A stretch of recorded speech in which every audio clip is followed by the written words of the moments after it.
सब सुख रहे तुम्हारी सरना, तुम रक्षक काहू को डरना। महाबली हनुमान जी की शरण में जाने के बाद में ना भय रहता है, ना चिंता रहती है, ना शोक रहता है। लेकिन जब हमारे जीवन में कोई घटनाएं घटित होती हैं और तब हम उन घटनाओं पर थोड़ा सा नजर डालते हैं तो कई बार हमारे को वही घटनाएं अप्रत्याशित नजर आने लगती हैं। हम ये सोचते हैं कि ये झूठी हैं। तो आज एक ऐसी ही घटना आपके साथ शेयर कर रहा हूं जिसने एक परिवार को महाबली हनुमान जी की छत्र छाया में ले जाकर बचा लिया। इसलिए अगर जिन्हें ये विश्वास ना हो कि ऐसा कैसे हो सकता है, वो इसे एक कथा मानकर सुन रहे हैं, लेकिन अगर जरा भी महाबली हनुमान जी के अंदर उनकी आस्था है, थोड़ा सा भी विश्वास है, तो इस वीडियो को बिना स्किप किए आप जाइएगा नहीं और लास्ट में कमेंट बॉक्स में इष्ट देव का नाम जरूर लिखिएगा।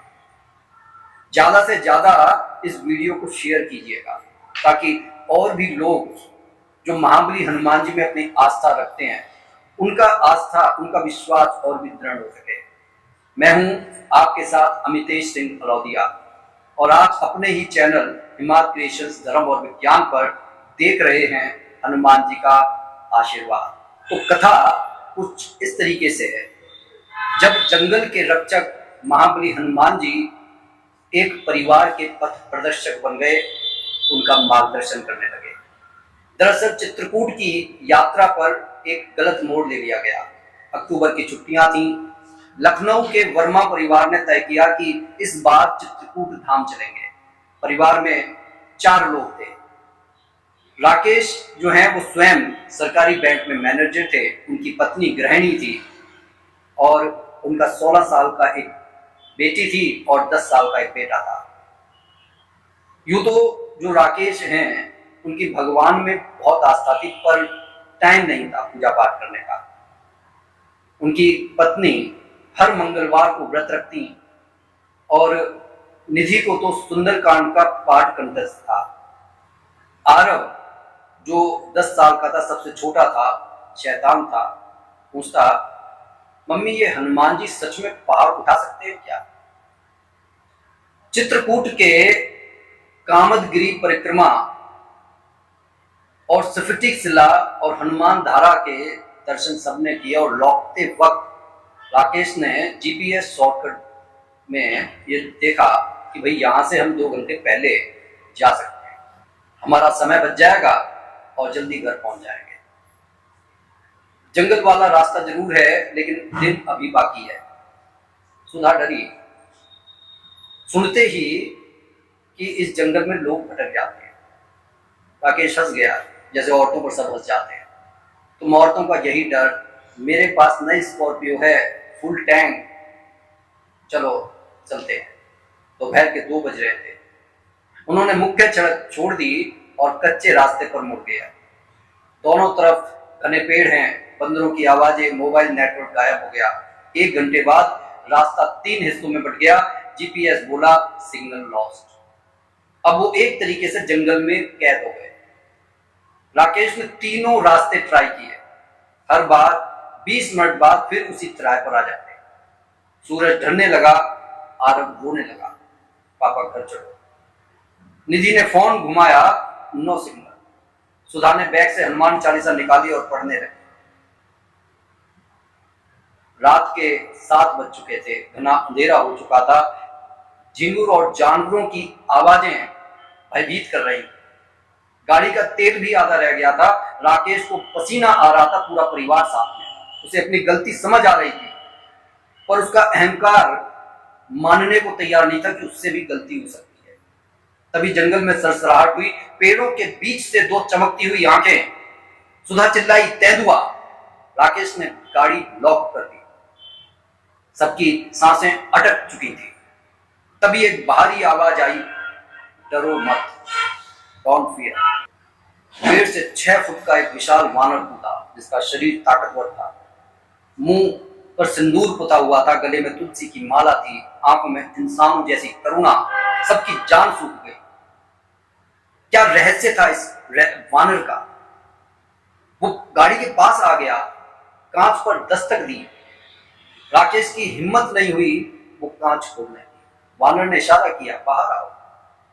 सुधा फुसफुसाई, ये कोई साधारण वानर नहीं है, देखो इसने जनेऊ पहना हुआ है। निधि ने हिम्मत करके कांच थोड़ा नीचे किया, हकलाते हुए बोली, आप कौन हैं? वानर मुस्कुराया, इंसानों जैसी मुस्कान थी उसकी।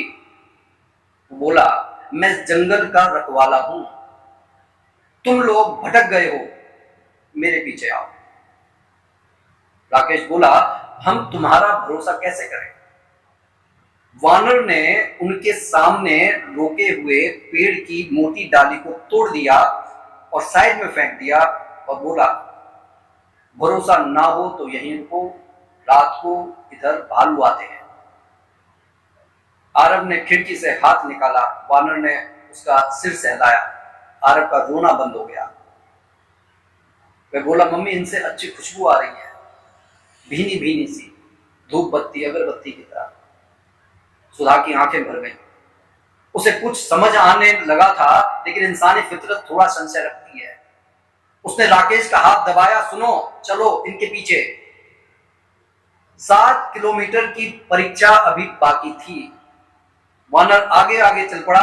राकेश ने गाड़ी धीरे से स्टार्ट करके धीरे धीरे उनके पीछे चला दी। घना जंगल, पगडंडी भी नहीं है, पर जहां जहां वानर पैर रखते वहां जुगनू उड़ने लगते, मानो वो रास्ता दिखा रहे।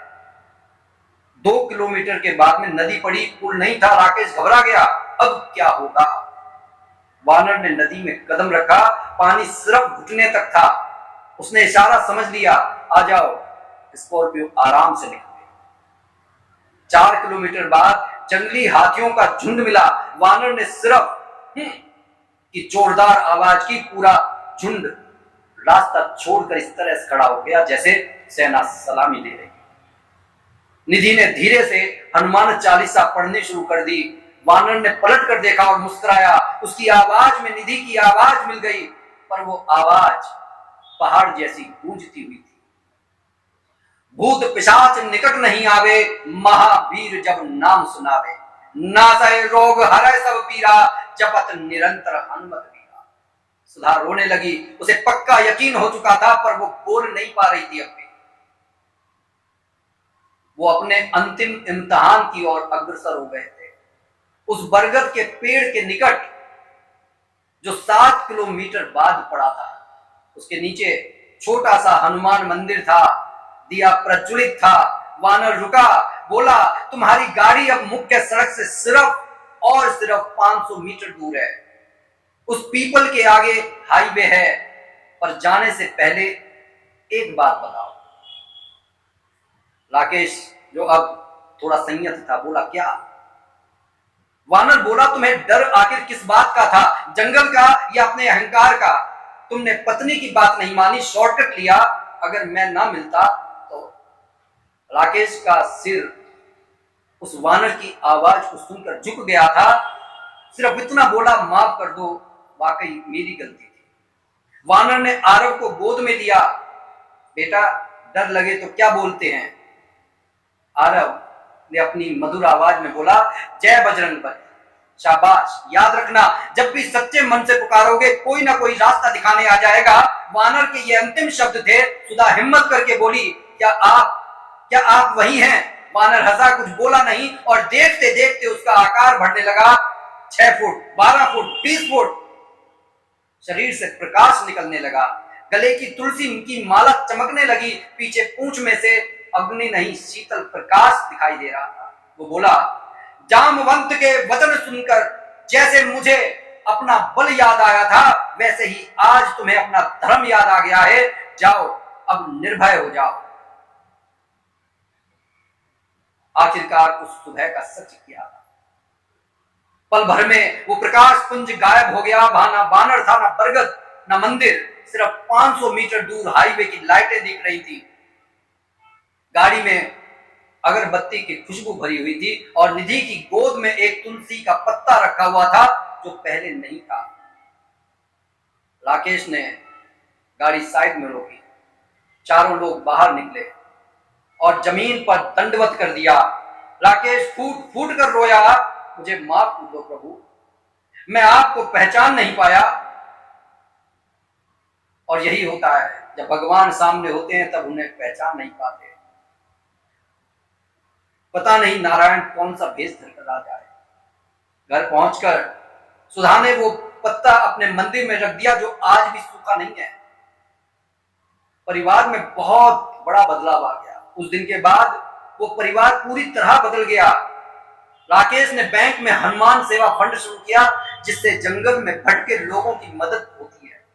हर मंगलवार को परिवार के साथ हनुमान मंदिर जाता है। आरव जो अब 15 साल का हो चुका, वो अब एनसीसी में कहता है कि बड़ा होकर आर्मी में जाऊंगा, क्योंकि बजरंग बली ने सिखाया है रक्षा करना परम धर्म है। निधि ने सुंदरकांड के 100 पाठ पूरे कर लिए हैं। वो कहती है हनुमान जी को देखने के लिए जंगल जाना जरूरी नहीं है, बस मन का जो जंगल है उसको साफ करो। वो खुद रास्ता दिखाने आ जाते हैं। इस परिवार ने पुनः कृतज्ञता वश चित्रकूट की पुनः यात्रा की।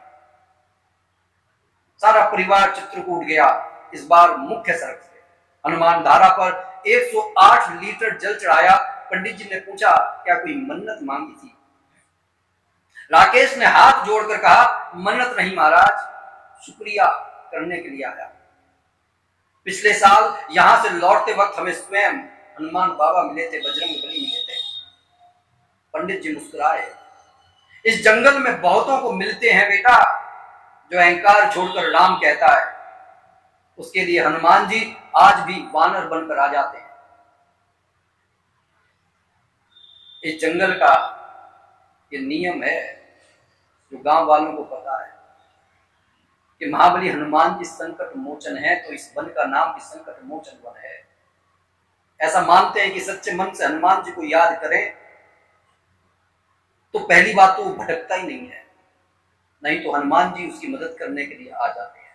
और जो घमंड में आता है वो महीनों भटकता है। इस अहंकार ने ही आत्मा को परमात्मा से दूर करा हुआ है। ये अहंकार बीच में आया। एक बूढ़े आदिवासी ने बताया कि हमारे दादा कहा करते थे उस जंगल में एक सिंदूरी वानर रहता है। अमावस को वो बरगद के नीचे दिया जलाता है, जिसने देख लिया उसका जीवन बदल जाता है। ये कहानी कोई अंत नहीं है, ये एक संदेश है। आज भी उस परिवार के ड्राइंग रूम में एक फोटो है, चारों लोग बरगद के नीचे हाथ जोड़े खड़े हैं। फोटो किसने खींची पता नहीं, कैमरा तो गाड़ी में था। नीचे लिखा है जब रास्ता खो जाए तो प्रार्थना खो मत देना, क्योंकि जब तुम राम कहते हो तो हनुमान सुन लेते हैं। वो किसी भी रूप में आ सकते हैं, वानर बनकर, इंसान बनकर, या फिर आपकी हिम्मत बनकर। जंगल में भटकना सिर्फ दिशा भूलना नहीं है, धर्म भूलना भी होता है। अहंकार का शॉर्टकट हमेशा खतरनाक होता है, पर जहां श्रद्धा की अगरबत्ती जलती है वहां हनुमान जी खुद मशाल बनकर रास्ता दिखाने के लिए चले आते हैं। वो आज भी हैं, बस पहचानने वाली आंख और झुकने वाला सिर चाहिए। झुकने वाले से मतलब है आप अपने अहंकार की जब तिलांजलि देकर दोनों हाथ जोड़कर महाबली हनुमान जी के सामने खड़े हो जाते हैं ना, तब आप ये समझ लीजिए कि अब समस्या आपकी समस्या नहीं है, उस समस्या को दूर करने वाले की समस्या है, और वो है महाबली हनुमान जी। आप छोड़कर आपसे विनम्र प्रार्थना है कि जेठ के महीने में जो समय जा चुका वो जा चुका, जीवन में जो विकार आ चुका वो आ चुका, लेकिन आज और अभी भी देर नहीं हुई है, क्योंकि जब तक सांस है आस है कि हम सुधर सकते हैं, हम महाबली हनुमान जी से मिल सकते हैं। मिलने का सिर्फ ये उद्देश्य नहीं होना चाहिए कि मेरे को बहुत सारा खूब सारा धन मिल जाए, क्योंकि मेहनत करके धन कमाया जा सकता है, लेकिन अच्छे विचारों को नहीं कमाया जा सकता। और महाबली हनुमान जी उसके पास रहते हैं जहां पर अच्छे विचार होते हैं, जहां पर अच्छी संगत होती है। इसलिए एक बार फिर कहूंगा कि महाबली हनुमान जी से सिर्फ राम नाम का गुणगान करो, और इस जेठ के महीने में कम से कम और कुछ नहीं तो अपने अहंकार को छोड़ना सीखो। कहानी अच्छी लगी हो तो कमेंट बॉक्स में इष्ट देव का नाम जरूर लिखें, ज्यादा से ज्यादा शेयर करें। और जो भी भाई बंधु बहन हमारे चैनल पर नए हैं, कृपया चैनल को सब्सक्राइब करें। बोलिए जय जय श्री सीता।